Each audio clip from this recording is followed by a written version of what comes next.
Oleh sebab itu kami tidak perlu khawatir, takut, gelisah, bimbang, ragu, kecewa, kepahitan, dan masih banyak luka yang ada dalam diri kami. Kami harus berdiri tegak kokoh bagai batu karang karena Allah yang kami percaya, Allah yang selalu mendampingi kami. Allah yang terus menerus menjaga, merawat kami. Allah yang terus menyediakan yang terbaik untuk hidup kami. Mari berbicara, berkata-kata, urapi kami sekalian, tidak terkecuali siapapun, apapun, bagaimanapun keberadaan kami, urapi hamba-Mu. Jadikan hamba-Mu yang efektif di tangan-Mu bagi umat-Mu yang hadir hari ini.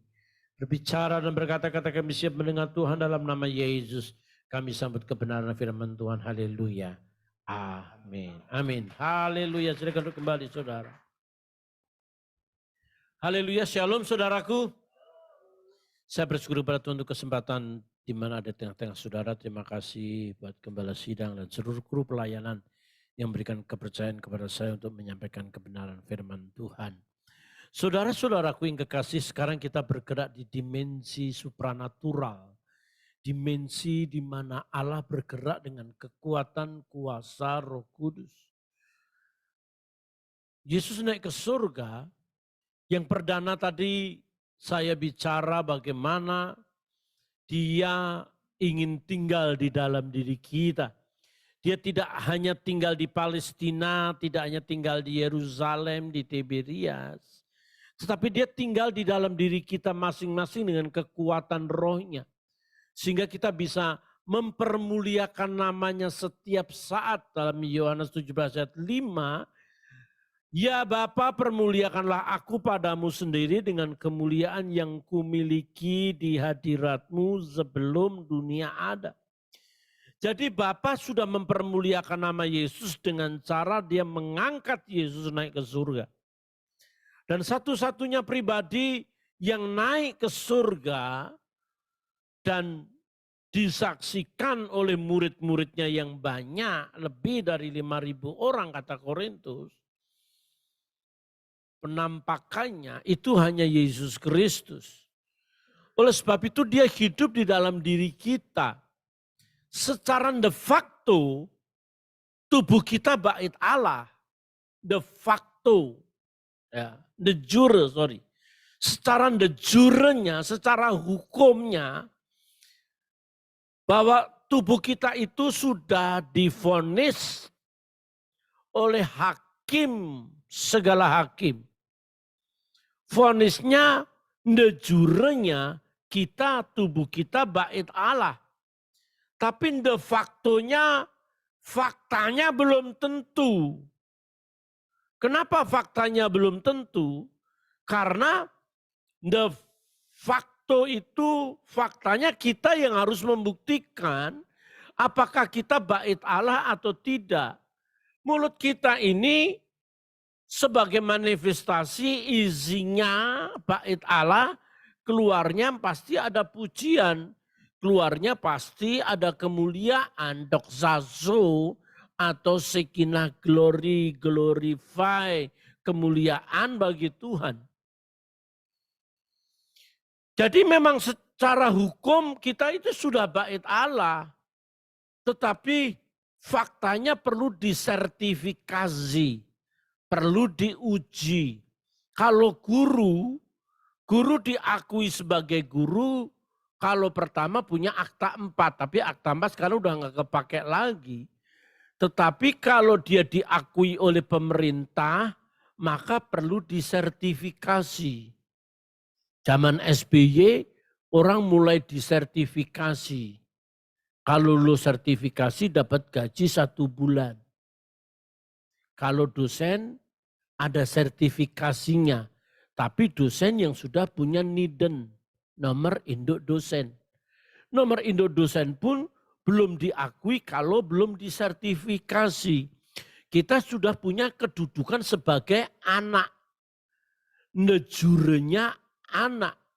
Tapi de factonya belum tentu, saudaraku yang kekasih. Banyak anak-anak Tuhan udah dalemannya ini. Bait Allah ini nggak ada pujian, nggak ada doa, nggak ada penyembahan, nggak ada hadirat Allah. Yang ada persoalan, masalah, beban, tekanan, kekecewaan. Sehingga mulutnya nggak bisa dijaga. Hamba Tuhan juga demikian saudara. Orang udah lama nggak ketemu, kalau ketemu itu baik-baik gitu ya. Ketemu saya, bro, Pak Timotius, ya makin pendek aja.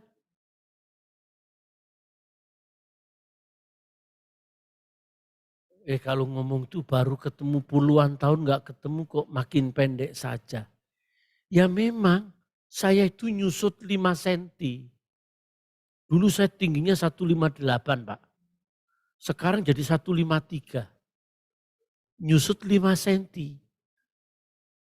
Saudara jangan tertawa loh. Orang semakin tua tuh semakin susut loh. Celaka orang pendek. Itu ngomongan ya Pak ya. Pak Tim, semakin pendek aja. Nyusut berapa? 5. Kan kurang ajar itu saudaraku yang kasih Tuhan. Ya gimana baik, gimana pelayanan. Kayak hamba Tuhan tadi datang, gimana berbaik-baik, sehat.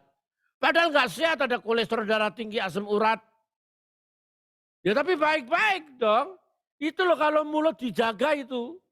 Ada banyak anak Tuhan mulut kalau ngomong keluar silet, celurit, keluar pisau, cutter, nyakitin. Itu nejurunya bait Allah. Tapi de factonya enggak. Kalau rumah setan banyak apa saudara? Setan kan, rumah sakit. Banyak orang sakit. Rumah duka, banyak mayat. Kalau rumah Tuhan, ya mesti Tuhan ada dong. Masa rumah Tuhan di situ yang ada cuma masalah, persoalan, beban, tekanan, kehidupan. Ya kita ini kan hidup ini semakin susah saudara. Tapi percayalah saudara, saya sudah di beberapa negara pergi. Enggak sombong sih. Di beberapa negara maju saya pergi. Hidup yang paling enak itu di Indonesia. Betul serius. Saudara ke Yerusalem, saudara cari pecel lele enggak ada saudara. Enggak ada. Saudara dengar saya saudara ya. Mari bagaimana caranya kita mengkondisikan Tuhan dalam hidup kita. Sehingga kelak ketika Tuhan angkat kita, nanti kalau terjadi pengangkatan, yang diangkat itu rumah Tuhan yang ada, bait Allah yang ada di dalam. Tubuh kita udah hilang saudaraku. Tubuh kita nggak ada harganya, tubuh kita nggak ada nilainya. Tubuh manusia daging tidak berguna. Ya kalau kita dikubur,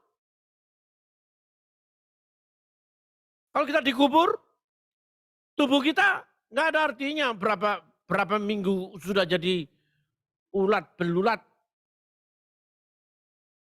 Aduh saudara, secara otomatis ketika saudara dipanggil Tuhan nanti, saudara dikubur, itu ulat-ulat makan itu cepat sekali loh saudaraku.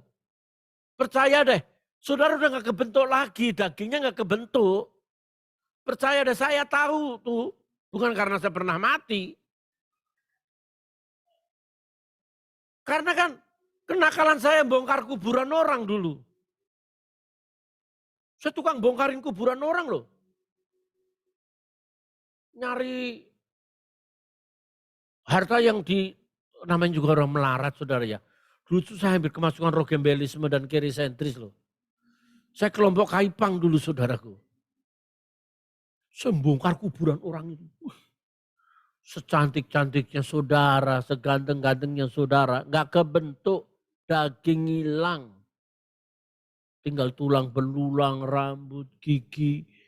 Aduh saudaraku, kalau tulangnya patah ya kelihatan tulang bengkok itu kelihatan saudara.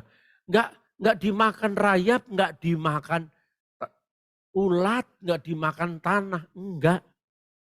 Utuh. Tubuh kemuliaan itulah yang kembali kepada Tuhan. Saya menamakan anatomi spirit. Saudara, di gereja itu yang dibangun anatomi spirit, bukan anatomi tubuh. Anatomi tubuh saudara makan, semua makan makanan membuat tubuh ini semakin sehat, tubuh ini semakin sakit. Tapi gereja mengajar saudara membangun anatomi spirit. Coba anatomi spirit, 1, 2, 3. Kok bisik-bisik kayak dukun beranak gitu? Anatomi spirit, 1, 2, 3. Anatomi spirit. Anatomi spirit itu kayak laminating, kayak melaminating tubuh kita ini loh. Waktu anatomi spirit ini roh kita diambil jadi arwah, maka anatomi spirit kita yang keluar dan itu wajah kita. Samuel keluar, wajahnya Samuel. Yesus keluar di kubur, wajahnya Yesus. Waktu Timotius keluar, nggak mungkin keluar wajahnya Anies Baswedan. Nggak mungkin. Atau Surya Paloh, nggak mungkin. Nggak mungkin dah. Tetap Timotius. Karena ini anatomi spiritnya Timotius. Nggak mungkin keluar jadi Jokowi, nggak mungkin. Masing-masing orang mewakili dirinya. Dan Yesus Kristus pada waktu dia naik ke surga, dia jauh lebih memberikan yang terbaik hidupnya buat kita. Selagi dia hidup di bumi, lagi hidup di bumi nih, dia ngomong begini, barang siapa menerima dia diberi kuasa untuk menjadi anak-anak Allah. Kuasa di situ, kuasa dalam bahasa Indonesia, itu bahasa Yunaninya namanya exousia. Exousia itu dipakai oleh Perancis menjadi tenaga nuklirnya namanya exocet. Jadi tenaga exocet itu ketika dikeluarin, wah itu bisa ngebom, bisa ngerusak, namanya exocet. Dalam bahasa Yunani namanya exousia. Exousia itu dalam arti punya wewenang, punya hak.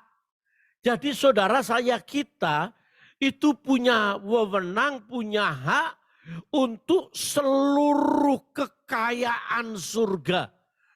Kita punya hak, kita punya wewenang untuk memperoleh apa yang Bapa miliki di dalam diri kita. Karena apa? Karena kita memang bagiannya Tuhan. Ketika Tuhan mengatakan dalam Kejadian 1 ayat 26 bahwa manusia diciptakan menurut gambar rupa Allah, kata dan tidak ada dalam aslinya. Dalam bahasa Indonesia ada karena mengikuti aturan Alkitabnya orang Ibrani, orang Yunani. Ya, kata dan nggak ada. Peta dan gambar Allah. Harusnya gambar dan rupa Allah gitu aja. Itu artinya dalam bahasa aslinya itu artinya bahwa Tuhan menciptakan kita stelem dan demut. Stelem itu terjemahan aslinya itu adalah belahan, potongan dan tenunan dan gambar. Saya bisa membayangkan ketika Tuhan menciptakan, menjadikan manusia, dia sedang membelah dirinya dan kemudian mengukir kemampuan, kekuatan, kuasa, urapan yang ada dalam dirinya diberikan kepada manusia. Kita tuh menjadi orang-orang yang dahsyat karena kita tuh belahan jiwanya Tuhan. Jadi kita itu punya hak untuk surga. Kita punya hak untuk kerajaan Allah. Orang Jawa bilang suami istri itu garwo. Orang Jawa pasti tahu yang saya ngomong. Garwo artinya sigaraning nyowo. Ada orang Jawa nggak di sini? Wah, di sini orang kerajaan Allah semua ini. Nggak ada orang Jawa satupun. Wah mantap sekali itu. Sigaraning nyawa itu artinya belahan nyawanya, belahan jiwanya. Ada orang disinggung apapun nggak pernah tersinggung. Disinggung anaknya nggak pusing. Disinggung dirinya nggak pusing. Tapi kalau disinggung istrinya, wah dia marah. Karena belahan. Istri suami itu belahan. Kalau ada apa-apa istri, ada apa-apa suami, wah sakit rasanya. Dan saudara tahu ya, orang stres paling tinggi itu kalau ditinggal mati oleh orang yang paling dicintai, belahan jiwanya. Stres. Kalau seorang istri ditinggal mati suaminya, terus dia nyanyi sorak-sorak bergembira, itu kurang ajar. Ya, atau suami ditinggal mati istrinya terus, sekarang saya sudah bebas. Itu ngeri itu saudara. Karena belahan jiwa itu, keserasian antara jiwa, antara emosi, ya. Keserasian antara pola pikir. Ada orang ngomong keserasian antara tubuh, tapi saya nggak percaya.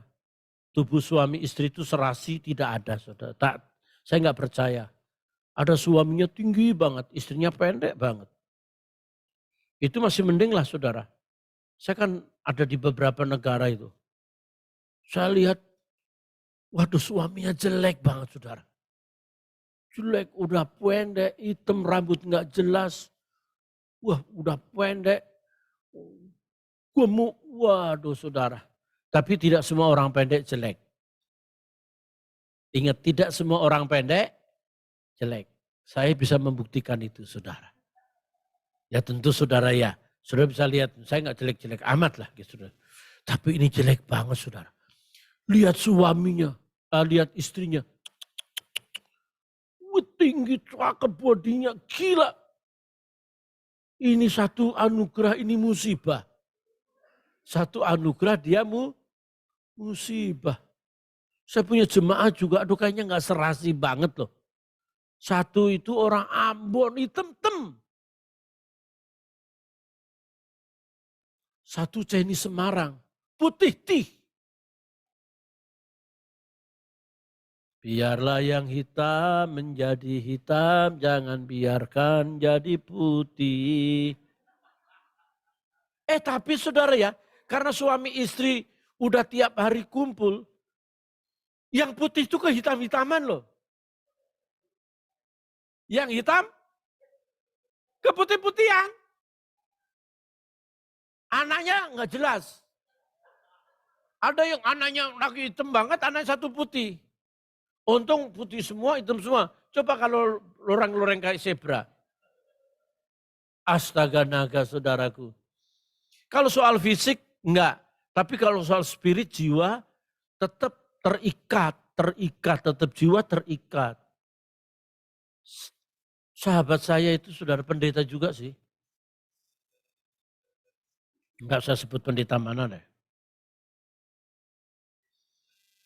Saudara tahu, tiba-tiba telepon saya pagi-pagi. Pak Tim, ya bro, ada apa bro? Istri saya meninggal. Enak sekali, tanpa ada rasa sedih, rasa senang meninggal. Bro jangan main beno, sama istri jangan bercanda bro. Kalau istri meninggal, orangnya nggak ngomong begitu. Enggak bener meninggal, ya sudah meninggal terus mau apa bro? Serius meninggal? Iya, tadi malam bro, tidur di pangkuan saya sampai pagi. Saya bangunin, enggak bangun. Meninggal om. Terus gimana bro? Ya saya bawa ke rumah sakit Fatmawati. Saya lagi ngajar saudara. Saya bilang begini. Bro, kan saya kenal you, kenal istrimu. Oke simpati deh saya. Saya tinggalin ngajar saya datang ke Fatmawati. Jauh nih dari Sunter ke Fatmawati. Kalau lo bercanda bro, lo gue hajar ya. Gitu. Meninggal bener Om. Gak percaya datang aja. Saudara tahu, saya datang dari Sunter ke Fatmawati. Saya lihat di peti mati, istrinya meninggal bener loh. Gila, gak ada reaksi sedih, gak ada reaksi apa. Padahal kan belahan jiwa dia punya anak. Saya gak bisa ngerti loh. Belum pernah saudara jumpain gitu kan, tiba-tiba. Bro, meninggal istri saya.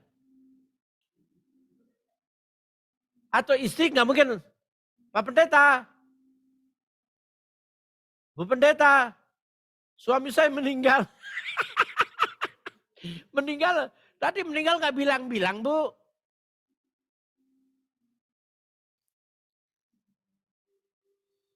Saya ikut ngubur saudara. Termasuk saya ngubur. Sampai saya gak ngerti kenapa bisa begitu. Tapi 6 bulan kemudian saya baru tahu bahwa dia kawin dengan adiknya. Namanya apa? Turun ranjang atau apa itu Pak? Ya nggak tahu ada istilah turun ranjang, ranjang diturunin, nggak ngerti lah. Saudara, kita itu belahan jiwanya Tuhan loh. Kalau ada apa-apa di dalam diri kita, sebenarnya Tuhan nggak tega juga. Tuhan kepengen campur tangan, cuma kita seringkali membatasi Tuhan. Kata kuasa eksosia itu, Tuhan memberikan wewenang untuk kita memperoleh, kita itu punya hak. Jadi jangan jadi anak kesayangan, tapi menjadi anak kesukaan. Kalau anak kesayangan cuma dimanja, cuma bisanya menuntut. Coba kalau anak kesayangan, Dek minta apa Dek? Saya minta handphone iPhone 14. Bisanya nuntut. Tapi kalau ditanya, Dek mau minta apa Dek? Saya mau minta jalan-jalan sama papa saya mau beliin Fortuner. Waduh, ini anak kesukaan. Kalau Tuhan datang di hadapan saudara dan Tuhan berkata, anakku minta apa saja yang kau minta. Aku akan berikan kepadamu. Terus di dalam otak kita nih, ini Tuhan yang ngomong lo pasti diberi lo. Berikan aku kekayaan dunia ini Tuhan. Wah ini marukisme. Berikan aku duit 10 triliun Tuhan. Waduh. Pernah nggak lo lihat duit 10 triliun? Bayangin aja belum pernah. 10 triliun kalau dilempar di dalam diri kita, mati kita. Berapa gepok itu saudara? Tapi ketika Tuhan bertanya, apa yang engkau minta? Dan kita berkata, Tuhan, aku minta hati yang bisa mengasihi engkau. Hati yang terikat dengan engkau Tuhan. Kalau kita bisa mengikatkan diri dengan Tuhan. Aduh saudaraku, kalau kita punya hatinya, sudah pasti kita punya dompetnya. Kalau kita punya hatinya, kita pasti punya apa saudara? Dompetnya, berkatnya pasti ada di tangan kita. Gereja itu dituntut mengajar jemaat untuk mengasihi Tuhan lebih dari apapun. Bukan diajar untuk memperoleh berkat. Kalau saudara di sini cuma diajar bagaimana memperoleh berkat. Yang tidak punya jodoh dapat jodoh. Yang miskin pasti jadi kaya. Yang tidak punya duit pasti diberkati. Kalau begitu gereja kita berubah menjadi gereja Gunung Kawi. Pernah nggak ke Gunung Kawi? Belum pernah kan? Saya juga belum. Mau pergi ke sana? Iya. Itu gereja Gunung Kawi. Kalau dia kaya, dia pasti tinggalin Tuhan. Saya tidak melarang kita diberkati dengan berkat berkelimpah-limpah. Saya juga merindukan berkat berlimpah-limpah. Tapi berkat melimpah-limpah yang melebihi tingkat rohani kita, itu membahayakan kita untuk kita tidak mengasihi Tuhan. Coba saudara punya duit banyak, melimpah ruah. Tidak terhingga, berlimpah-limpah-limpah. Hari Minggu, saudara bisa punya kesempatan jalan-jalan ke Singapura. Maka saudara bisa tinggalkan gereja dan saudara jalan-jalan ke Singapura. Saudara bisa jalan-jalan ke luar negeri, ke Paris. Saudara keliling menikmati harta itu. Dan saudara bisa tinggalkan Tuhan. Jadi kita nggak boleh jalan-jalan Pak. Bukan nggak boleh. Tapi fokus kita sedang mengambil hak, mengambil wewenang eksosia itu di dalam Tuhan. Karena kita tidak lagi dikasih hukum-hukum. Enggak pernah dalam sejarah Yesus berdiri dan berkata, datanglah kepadaku, janganlah engkau membunuh, mencuri, berbuat zina, mengingini milik sesamamu. Janganlah engkau tidak beribadah, hormati. Enggak pernah. Yesus datanglah kepadaku. Kamu yang letih lesu dan berbeban berat. Aku akan berikan kelegaan kepadamu. Hebat bukan? Datanglah kepadaku, aku akan mengampuni dosa. Mengampuni kesalahanmu sejauh timur dari barat. Engkau yang berdosa, engkau yang lemah, aku akan menjauhkan dosamu sejauh timur dari barat. Wih saudara, nggak ada hukum-hukum, nggak ada saudara percaya Yesus. Terus anakku, ketika engkau percaya padaku, jangan makan ini haram. Ini halal. Yang ini baru hauce. Hauce Xi Jinping. Enak gila. Nggak ada hukum, nggak ada hukum, nggak ada hukuman. Yang ada anugerah. Jadi kemenangan Yesus itu diberikan kepada kita, perbuatan Yesus itu diberikan kepada kita. Apa yang Yesus lakukan, jubah yang Yesus lakukan, jubah kebaikan, kesetiaan, pengorbanan, kasih, penebusan, jubah itu dicopot, ditaruh di dalam diri kita. Jadi Bapa lihat kita sebagai orang yang layak memperoleh kekayaan dan kemuliaan surga. Aduh saudara, indah sekali saudara. Mengapa seringkali kita susah, seringkali kita gelisah, kita takut menghadapi hidup ini. Yesus naik ke surga, dia ingin berikan kepada kita kuasa. Eksosia. Tapi Kisah Rasul 1 ayat 8, Yesus sendiri berkata, tinggallah di Yerusalem. Ya. Ketika tinggal di Yerusalem, kamu akan menerima kuasa. Kisah Rasul 1 ayat 8.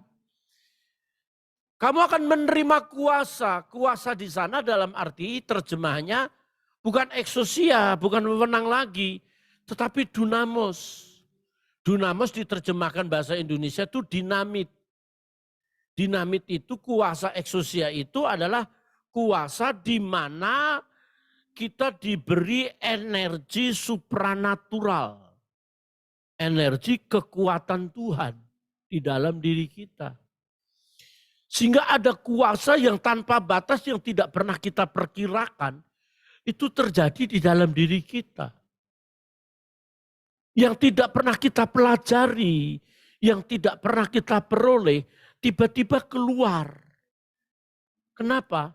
Karena kuasa itu energi dunamos dari Roh Kudus di dalam diri kita. Saudara tinggal praktek aja, saudara tinggal mendoakan saja, saudara tinggal mengucap saja. Ada kuasa tanpa pernah dipelajari, tanpa pernah didapat, tanpa pernah sekolah. Kuasa itu tiba-tiba mengalir. Dan saudara seringkali saya ngalamin seperti itu. Seringkali saudara. Itu di Sunter itu ngadain ibadah 4:30 pagi. Pakai liturgi, tapi saya nggak mau memimpin liturgi. Itu gereja kuno saudara, gereja lama maksud saya. Saya bilang begini, Yesus bangkit naik ke surga, kebangkitannya itu memulihkan kita. membangkitkan kita. Nah kan khotbah jam 5 pagi, sementara saya pulang jam 1 pagi kan ibadah itu masih ngantuk-ngantuknya. Wah saya lari-lari, loncat-loncat, membunuh ngantuk saya saudara ya. Saya bilang begini, mungkin slip tang ya. Saudara dengar ya. Kalau ada orang sakit, hari ini sembuh dalam nama Yesus, kebangkitannya menyembuhkan engkau. Kalau orang yang lemah diberi kekuatan. Kalau ada orang mati, dibangkitkan. Saya percaya orang di ibadah duduk melotot semua ada yang mati. Kan enggak kan saudara. Tapi 1 detik sesudah saya ngomong, itu ada anak kecil jatuh. Dari tangga itu gelinding. Bak! Sekarat. Saudara tahu, mamanya bingung teriak, tolong, tolong. Ibadah bubar. Sampai saya gedok-gedok mimbar itu. Mimbar itu enggak pakai begini, pakai kayu. Saudara ibadah belum selesai, saya lanjutkan khotbah. Oh, Pak Pendeta tolong, Pak Pendeta tolong. Saya bilang bawa keluar. Sesudah khotbah nanti saya akan layani. Enggak bisa pendeta tolong. Ibu-ibu kumpul saudara. Habis itu kumpul dia maju ke depan. Dibawa ke depan tuh anak. Saya tanya sama majelis. Gimana Pak? Wah nggak tahu Pak ini Pak. Pendeta tolong, pendeta tolong. Saya keder juga saudara. Saya ngomong sama Tuhan begini. Tuhan kan saya cuma khotbah. Kok serius? Kok beneran? Kan saya cuma khotbah. Kan saya cuma ngomong. Kok Tuhan kasih begini? Waduh saudara saya juga berdoa saudara. Dalam nama Yesus. Roh kuasa kematian. Aku tolak keluar dalam nama Yesus. Turun. Sekaratnya tambah kenceng. Tambah kenceng saudara. Saya tanya. Pak ini anak ada step enggak Pak? Step. Tahu step saudara ya? Step itu panas gitu. Enggak Pak. Tapi mukanya hitam semua saudara. Loreng-loreng kayak ular begitu. Wow, saudara pendeta tolong pendeta. Ya roh betel saya muncul. Roh pentakusta saya muncul. Mari saudara-saudara kita nyanyi lagu Ada Kuasa Dalam Darahnya. Ada kuasa dalam darahnya, darah domba Allah. Angkat tangan tinggi-tinggi, tapi semua setengah tiang sambil melihat itu. Oh, ibu tuh nangis jeritan itu. Anak masih berapa tahun ya, 4-5 tahun ya, 4 tahunan gitu. Laki itu saudara, waduh anak satu-satunya lagi. Ibunya stres nangis, pendeta tanggung jawab. Kok saya yang tanggung jawab?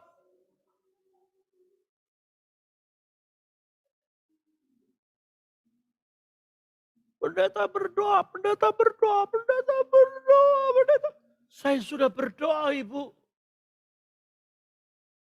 Pendeta berdoa. Saya berdoa lagi saudara. Saya membayangkan diri saya seperti Elia. Elia, turunkan api dari langit. Semua roh-roh yang mengikat dia. Turun dalam nama Yesus. Turun. Mati mendadak. Itu orang mati di depan mimbar saudara. Pendeta Timotius membawa makan satu korban.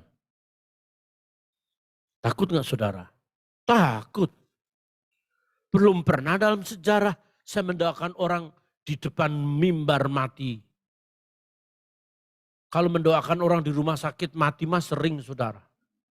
Saya mendoakan orang mati hidup itu baru 2 kali. Tapi hidup mati itu lebih banyak saudara. Dilihat muka saya aja yang mau mati lihat muka saya langsung mati.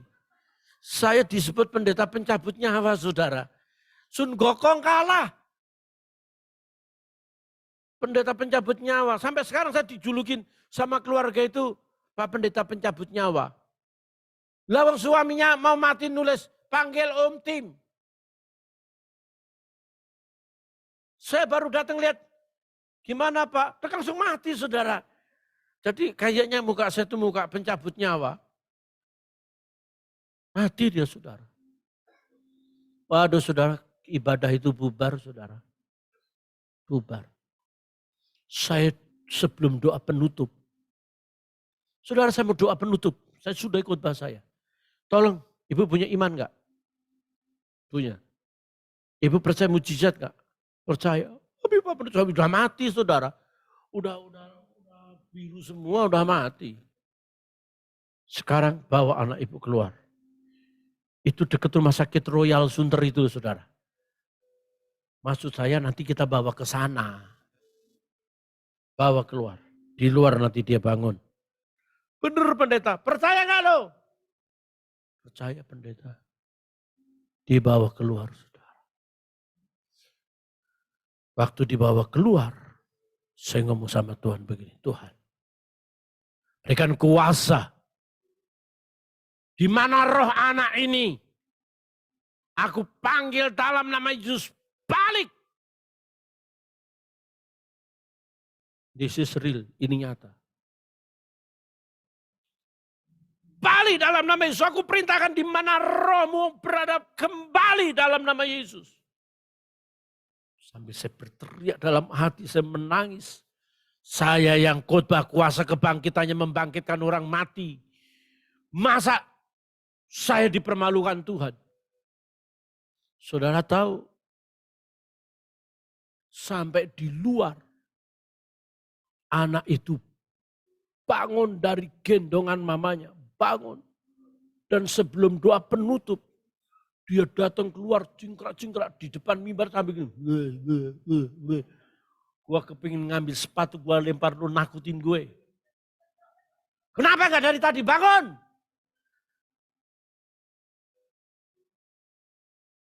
Yang saya sampaikan, kuasa supranatural dari Roh Kudus bisa kita peroleh menjadi stok kapan saja di saat-saat dibutuhkan. Amin saudara. Saat semuanya berjalan lancar, ekonomi oke, wajah cantik, wajah ganteng, sehat, suami ganteng luar biasa, istri cantik, anak-anak sehat, keluarga baik-baik.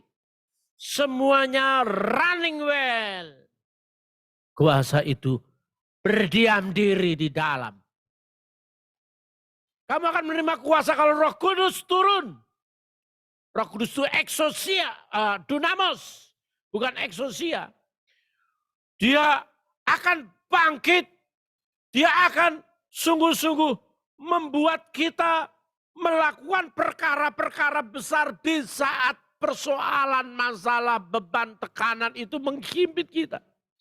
Kita punya deposit spirit yang berjalan bukan lagi logika, yang berjalan bukan lagi perasaan jiwa, yang berjalan bukan lagi emosi, yang berjalan adalah kemampuan, kekuatan, energi supranatural dalam bahasa dunia.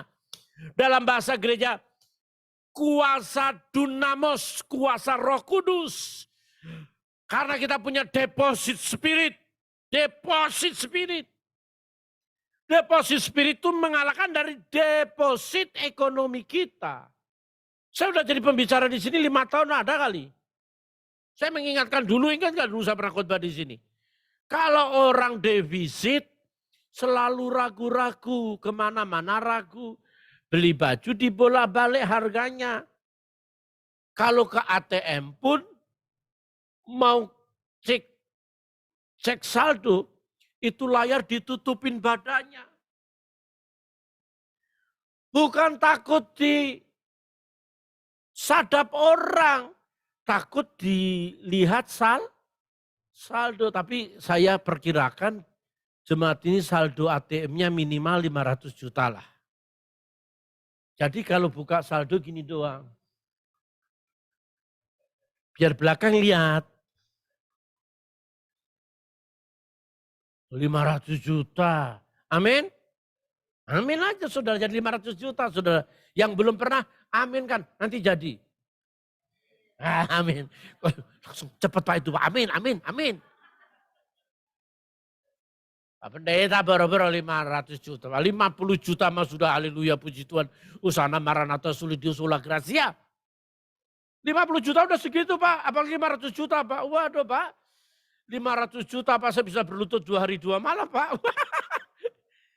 Saudara yang punya duit 500 juta itu banyak saudara. Jangankan berlutut 2 hari 2 malam.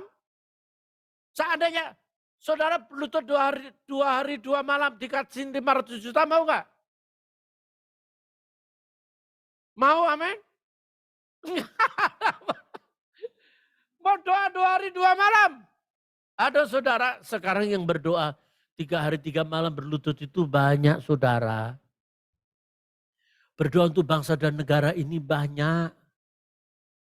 Kalau mau ada 212 demo, itu malam-malam sebelumnya itu pendoa-pendoa Indonesia itu berlutut di Monas sepanjang malam. Berlutut di Bundaran HI sepanjang malam sambil nangis. Selamatkan Indonesia. Kita kebanyakan teori. Kita nggak terjun ke sana. Saya tahu walaupun saya nggak pernah. Jangankan semalam di situ saudara. 2 jam di situ aja saya pulang masuk angin. Serius saudara. Berjam-jam mereka. Doa keliling. This is real, ini nyata. Kita masih berdoa di ruangan ber-AC, haleluya, haleluya. Wah, masih haleluya, puji Tuhan itu saudara.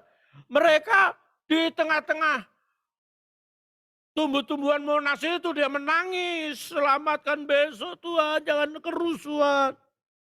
Kita aja yang menikmati.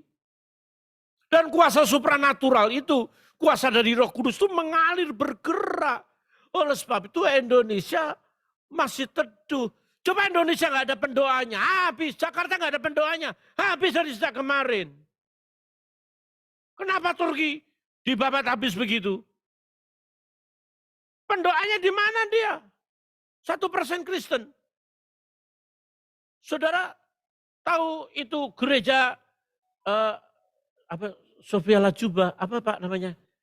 Hagia Sophia kok Sofia Lajuba. Sofia Lajuba itu artis. Hagia Sophia itu megah saudara. Saya dulu disuruh pendeta mengurapi gereja itu. Pakai minyak urapan Pak.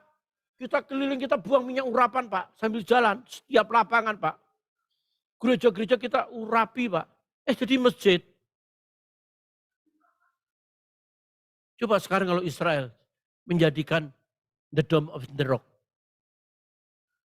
Masjid kubah batu itu. Bukan jadi gereja, jadi sinagog. Sinagog itu gerejanya orang Yahudi. Kalau itu dirubah, kira-kira perang dunia enggak? Perang dunia saudara. Orang ribut. Gereja diubah jadi masjid. Apa reaksi orang Kristen? Di Turki. Reaksi orang Kristen protes. Demo. Erdogan itu memang arogan. Arogan sekali. Main rubah aja.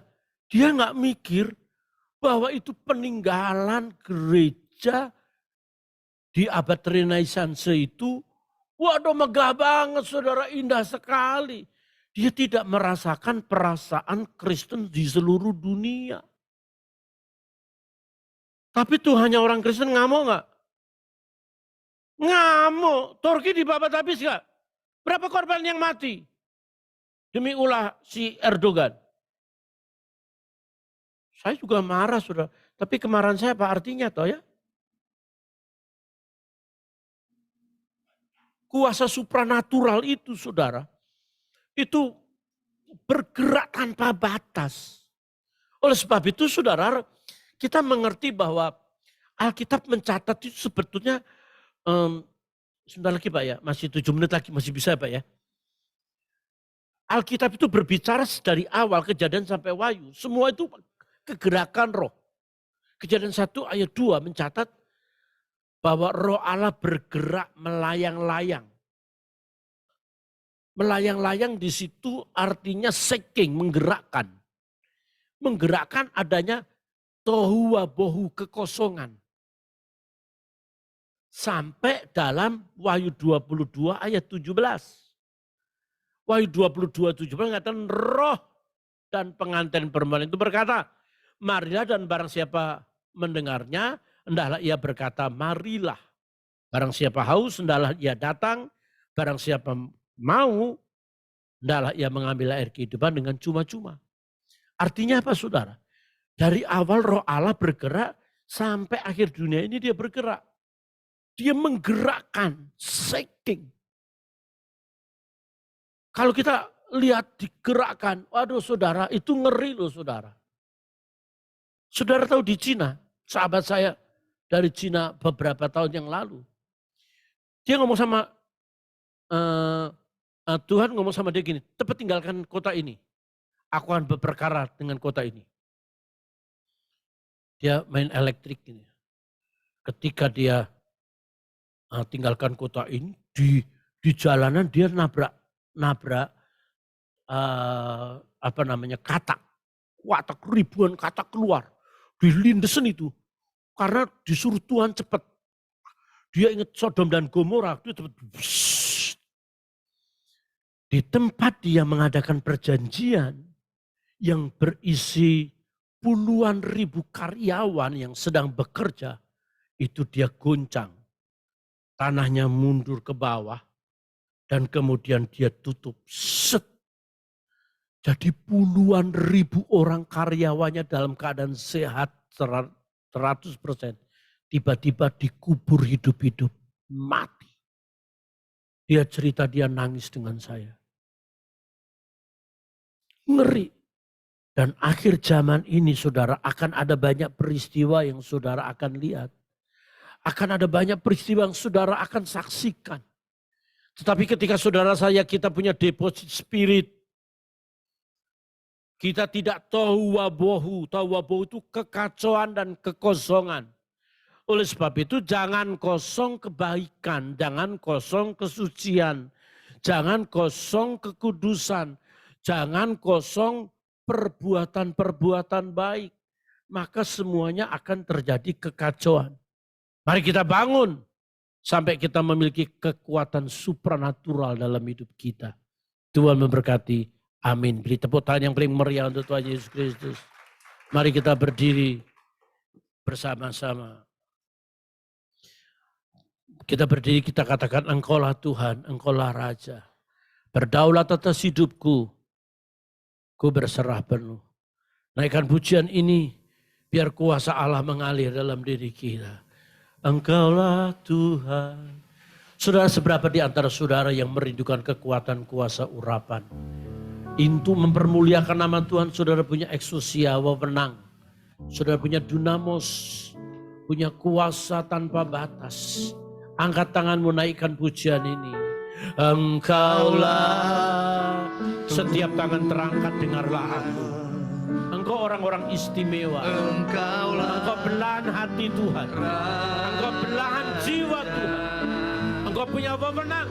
Engkau punya hak. Engkau punya kemampuan untuk memperoleh kuasa yang berasal daripada Allah. Aku hamba Allah mengangkat tanganku dan memberkati engkau di dalam nama Yesus Kristus. Urapan berkat kuasa, mujizat mengalir dalam